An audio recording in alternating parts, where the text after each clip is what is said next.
সুযোগ করে দিয়েছেন, আলহামদুলিল্লাহ। দুরূদ সালাম পাঠ করছি মানবতার মুক্তির দূত মুহাম্মদুর রাসূলুল্লাহ সাল্লাল্লাহু আলাইহি ওয়াসাল্লামের উপর, আল্লাহুম্মা সাল্লি আলাইহি আল্লাহুম্মা বারিক আলাইহি।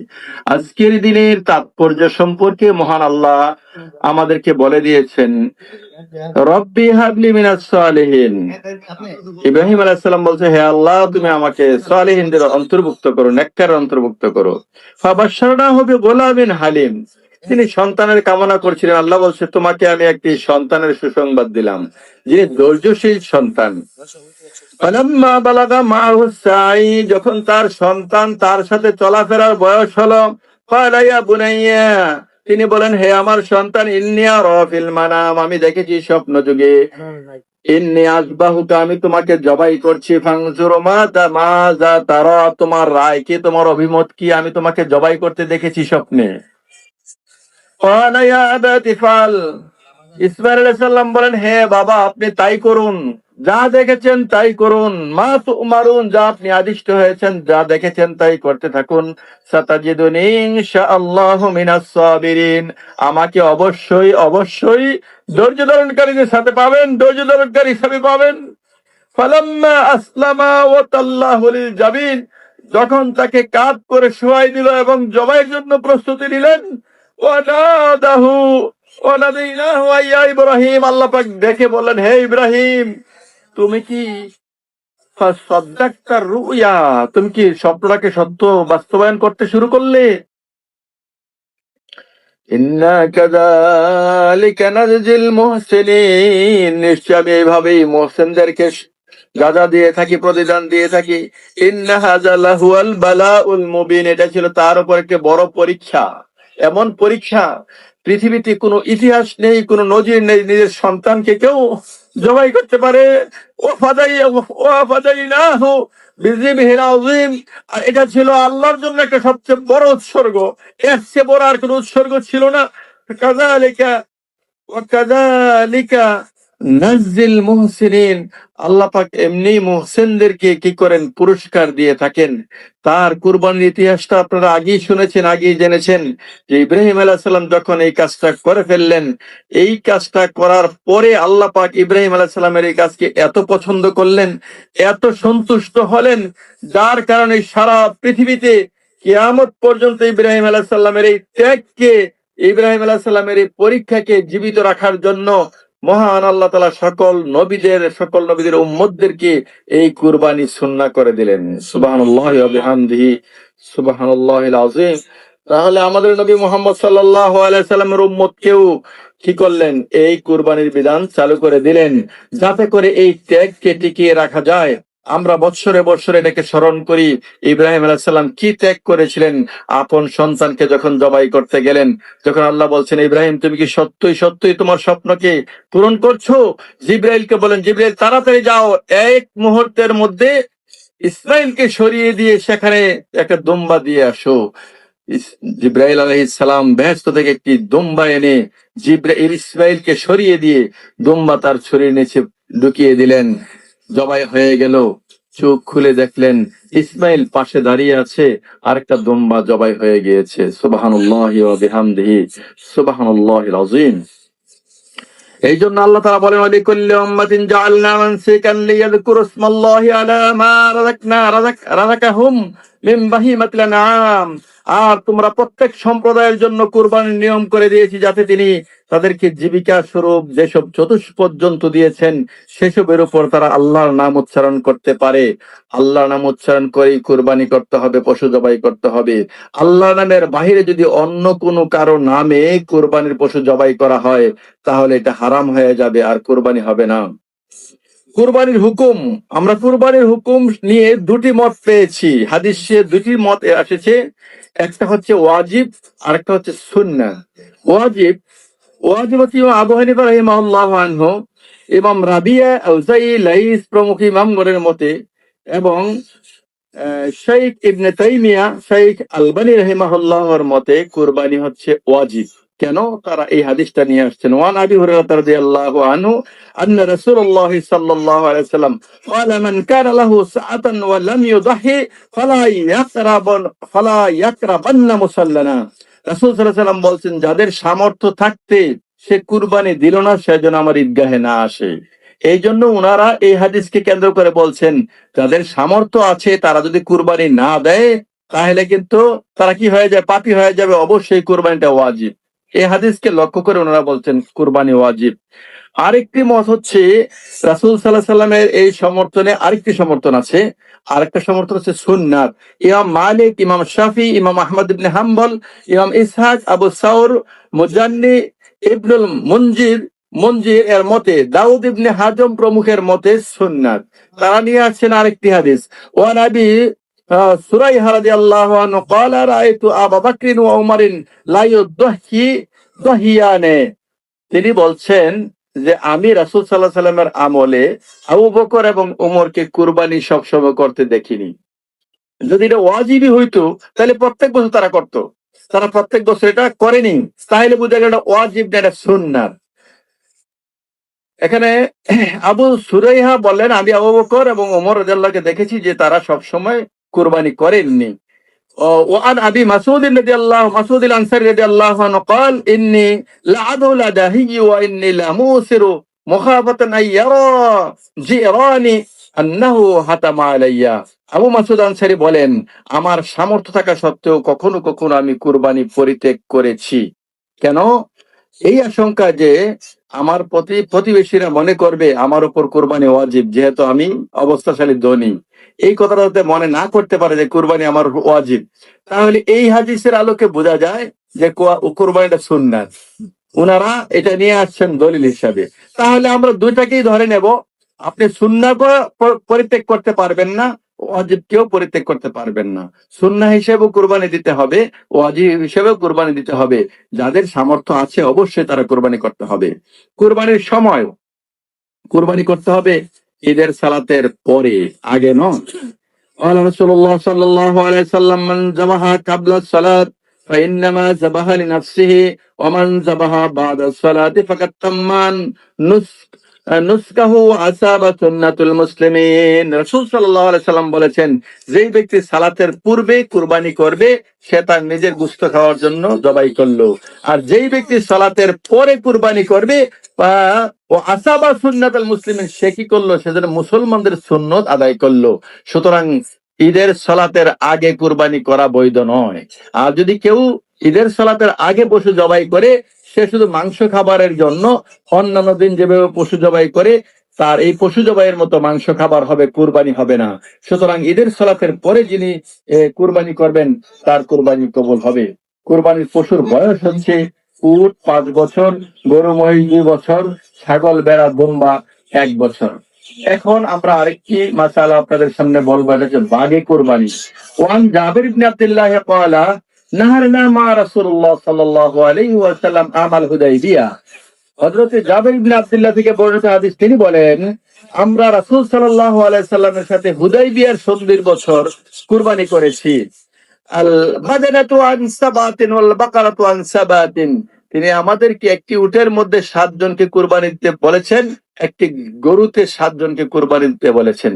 আমরা 7 জন করে কুরবানি দিয়েছি, একটি উটে একটি গরুতে। তাহলে এই হাদিস থেকে আমরা বুঝতে পারি যে সর্বোচ্চ 7 শরীকে গরু, উট, মহিষ আপনারা কুরবানি দিতে পারবেন। কিন্তু ছাগল, বকরি, দুম্বা, ভেড়া এই জাতীয় কোনো পশু একজনই দিতে হবে, এবং একটি পশু একটি ফ্যামিলির জন্য যথেষ্ট। রাসূল সাল্লাল্লাহু আলাইহি সাল্লাম বলেছেন, একটি ছাগল হোক, দুম্বা হোক, আর গরু হোক, মহিষ হোক, একটি পশু একটি ফ্যামিলির জন্য যথেষ্ট। সুতরাং আপনি পুরো ফ্যামিলির পক্ষ থেকে যদি একটি পশুকে দেন, সেটা ছাগল হোক আর গরু হোক, একটি ফ্যামিলির জন্য একটি পশুই যথেষ্ট। ইয়াউমুল ঈদুল আযহার ফজিলত সম্পর্কে রাসূল সাল্লাল্লাহু আলাইহি সাল্লাম বলেন, ক্বালা রাসূলুল্লাহ সাল্লাল্লাহু আলাইহি ওয়াসাল্লাম ওয়াকাফা ইয়াউমুন নাহরি বাইনাল জামারাতি ফিল হাজ্জাতি আল্লাতী হাজ্জা ফাকালা আইয়ু ইয়াউমিল হাজা ক্বালু ইয়াউমুন নাহর ক্বালা হাযা ইয়াউমুল হাজ্জিল আকবার। রাসূল সাল্লাল্লাহু আলাইহি ওয়াসাল্লাম হজ আদায়কালে নহরের দিন জামারাতের মধ্যবর্তী স্থানে দাঁড়িয়ে জিজ্ঞেস করলেন, আজকে কোন দিন? সাহাবায়ে কেরাম বললেন, আজকে হচ্ছে ক্বালু ইয়াউমুন নহর, আজকে হচ্ছে কুরবানির দিন। ক্বালা, রাসূল বললেন, হাযা ইয়াউমুল হাজ্জিল আকবার, আরে আজকে কুরবানির দিন, আজকে হচ্ছে বড় হজ্জের দিন। সুতরাং যারা হজ্জে যাবে না তাদের জন্য কুরবানির দিনটা হচ্ছে একটা হজ্জের দিন। সুতরাং এই দিনে আমরা কি করব? আমাদের কাজগুলি সম্পূর্ণরূপে আমরা সুচারুরূপে পালন করব। এই দিনের গুরুত্ব বর্ণনা রাসূল সাল্লাল্লাহু আলাইহি ওয়াসাল্লাম আরো বলেন, ইন্না আযাম আইয়ামিল ইনদাল্লাহি তাবারাকা ওয়া তাআলা, নিশ্চয়ই মহান আল্লাহ তাআলার কাছে দিনগুলোর মধ্যে সবচেয়ে মূল্যবান উত্তম দিন হচ্ছে ইয়াউমুন নাহর, কুরবানির দিন। সুম্মা ইয়াউমুল কাররা, তারপরে হচ্ছে মেহমানদারির দিন। মেহমানদারির দিন মানে আইয়ামে তাশরিকের 3 দিন, যে আপনারা 3 দিন কুরবানি করতে পারেন, যে আজকের দিন, পরের দিন, তার পরের দিন আপনারা কুরবানি করতে পারবেন। যে 3 দিন আপনারা তাকবীর পাঠ করবেন ফরজ সালাতের পরে, আল্লাহু আকবার, আল্লাহু আকবার, লা ইলাহা ইল্লাল্লাহ, আল্লাহু আকবার, আল্লাহু আকবার, লিল্লাহিল হামদ। 13 তারিখ আসর পর্যন্ত এই দিনগুলি হচ্ছে উত্তম দিন। কুরবানি একটি পরীক্ষা, যা আপনারা এতক্ষণ শুনেছিলেন ইব্রাহিম আলাইহিস সালামকে আল্লাহ পাক পরীক্ষা করেছিলেন।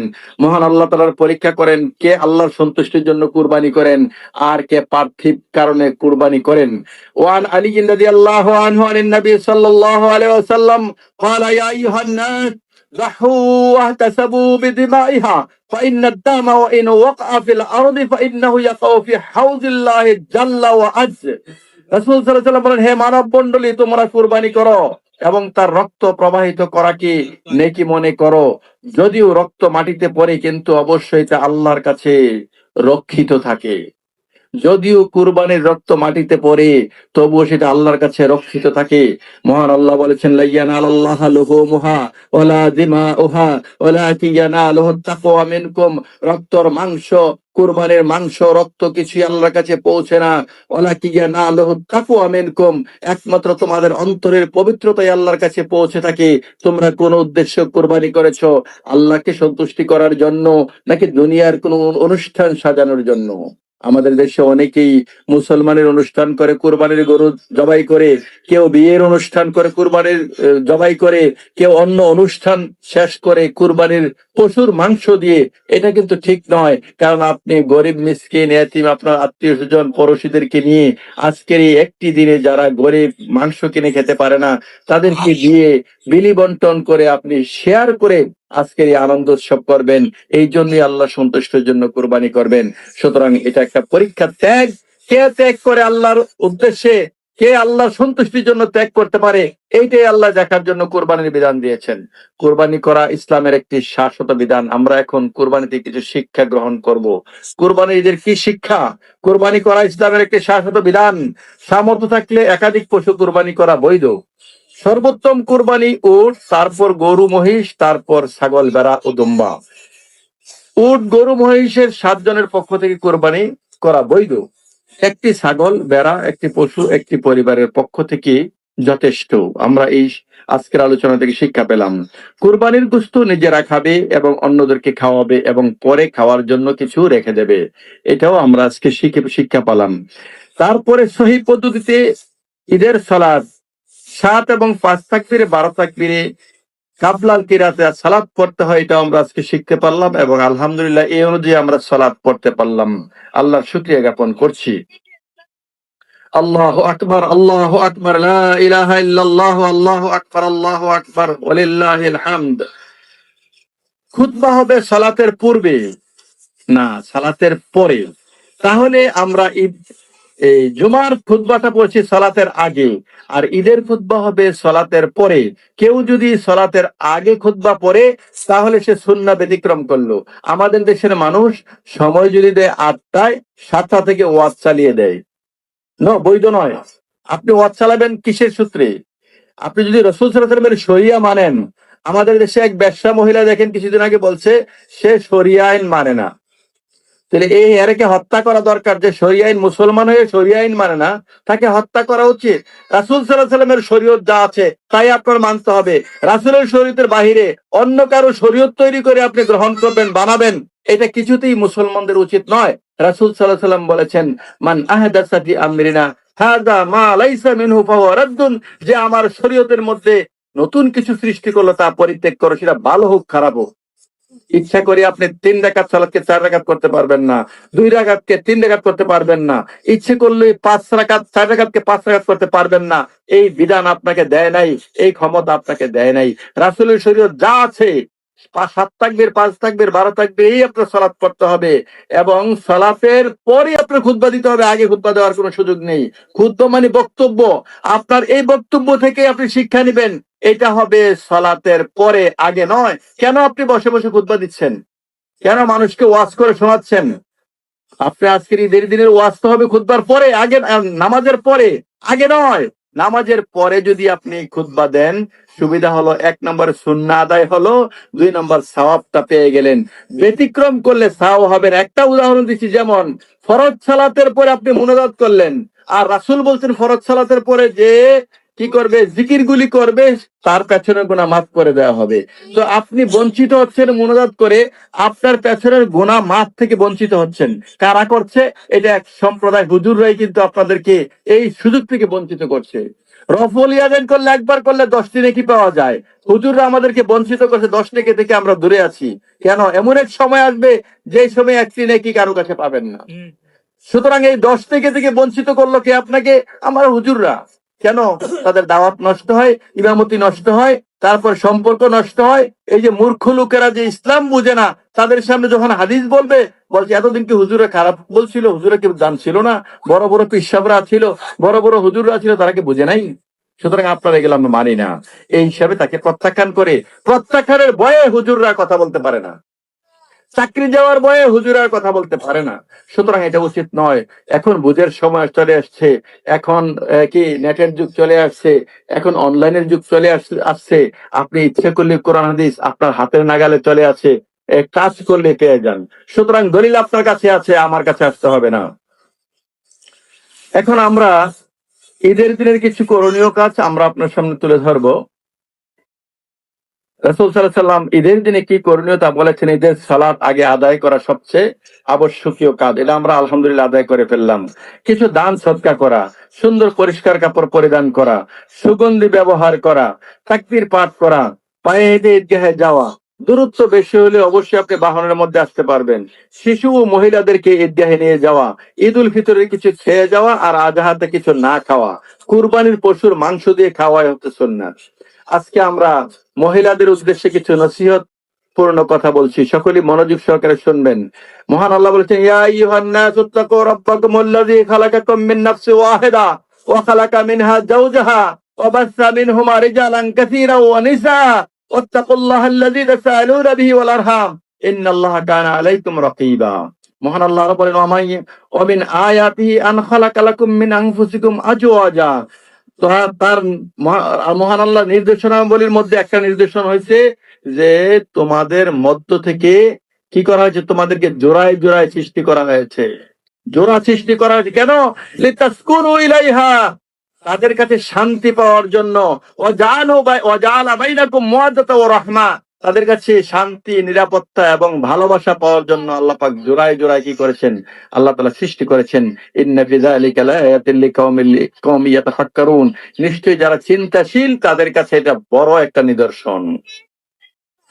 সুতরাং মহান আল্লাহ বলেছেন, হুন্না লিবাসুল লাকুম ওয়া আনতুম লিবাসুল লাহুন্না, তারা তোমাদের গায়ের পোশাক, তোমরাও তাদের গায়ের পোশাক। একজন মহিলা একটা পুরুষের গায়ের পোশাক, একজন পুরুষ মহিলার গায়ের পোশাক হলে, পোশাক যদি সুন্দর হয় তাহলে আপনার দেখতে শুনতে সবচেয়ে ভালো লাগে, পরিবেশে খাপ খায়। যখন পোশাক সুন্দর হবে না, তখন পরিবেশ কিন্তু আপনি খাপ খাওয়াতে পারবেন না। সুতরাং পুরুষের শান্তি ও ভালোবাসার জন্য সৃষ্টি করেছেন মহিলাদেরকে। এই পুরুষের শান্তি যাতে অশান্তি না হয় সেদিকে মা বোনরা খেয়াল রাখতে হবে। আপনারা স্বামীর সাথে ভালো ব্যবহার করুন, স্বামীর অবাধ্য হবেন না। রাসূল সাল্লাল্লাহু আলাইহি ওয়াসাল্লাম বলেছেন, মিরাজ রজনীতে জাহান্নামে বেশি নারীদেরকে দেখেছেন, এই কারণে যে তারা বেশিরভাগ স্বামীর অবাধ্য ও অন্যদেরকে অভিশাপ দেয়। দুইটা কারণে তারা বেশি জাহান্নামী, একটা হচ্ছে স্বামীর অবাধ্য, আর একটা হচ্ছে মানুষকে অভিশাপ দেয়। শুধু অভিশাপ, কথায় কথায় অভিশাপ দেয়। পর্দাশীল হতে হবে, বেপর্দা হতে নিজেকে বাঁচিয়ে রাখুন। স্বামীর অবর্তমানে নিজেকে লজ্জাস্থানের হেফাজত করতে হবে। স্বামীর সংসারের আমানত রক্ষা করতে হবে। সন্তানের উত্তম লালন পালন করতে হবে। সকল প্রকার গীবত পরনিন্দা থেকে দূরে থাকতে হবে। অন্য নারী পুরুষকে তুহমত দেওয়া থেকে বিরত থাকতে হবে। স্বামী ইবাদতের উদ্বুদ্ধ করতে হবে স্বামীকে, এবং স্বামীর সাথে ইবাদতের প্রতিযোগিতা করতে হবে। স্বামী যা করছে আপনি প্রয়োজনে পারলে একটু বেশি করবেন। স্বামী তাহাজ্জুদ পড়তে পারছেন না, আপনি তাহাজ্জুদ পড়েন। স্বামী কোরআন তেলাওয়াত করার সময় পাচ্ছেন না, আপনি কোরআন তেলাওয়াত করেন। স্বামী দান সদকা করতে পারছেন না, আপনি করেন। আপনি কম্পিটিশন করেন ইবাদতে, সুতরাং কম করবেন না। স্বামীর সংসারে শ্বশুর শাশুড়িকে সম্মান করুন এবং খেদমত করুন। অপ্রয়োজনে বাজার, মেলা, রাস্তায় ঘোরাফেরা করা থেকে নিজেকে বিরত রাখুন। স্বামীর সম্পদ সংরক্ষণ করা, অপচয় অপচয় করা থেকে বিরত থাকুন। হযরত উবাদা ইবনে সামিত রাদিয়াল্লাহু আনহু থেকে বর্ণিত হাদিস, তিনি বলেন রাসূল সাল্লাল্লাহু আলাইহি সাল্লাম বলেছেন, 6টি জিনিস থেকে নিজেকে রক্ষা করবে, যেই ব্যক্তি 6টি জিনিস থেকে নিজেকে রক্ষা করবে, আমি তার জান্নাতের জামিন হব। 1, যখন কথা বলে সত্য বলে। 2, ওয়াদা করলে পূরণ করে। 3, আমানত দিলে রক্ষা করে। 4, লজ্জাস্থানের হেফাজত করে। 5, হারাম কাজ বেগানা মহিলা থেকে চক্ষুকে হেফাজত করে। 6, হাতকে জুলুম ও পাপ থেকে রক্ষা করে।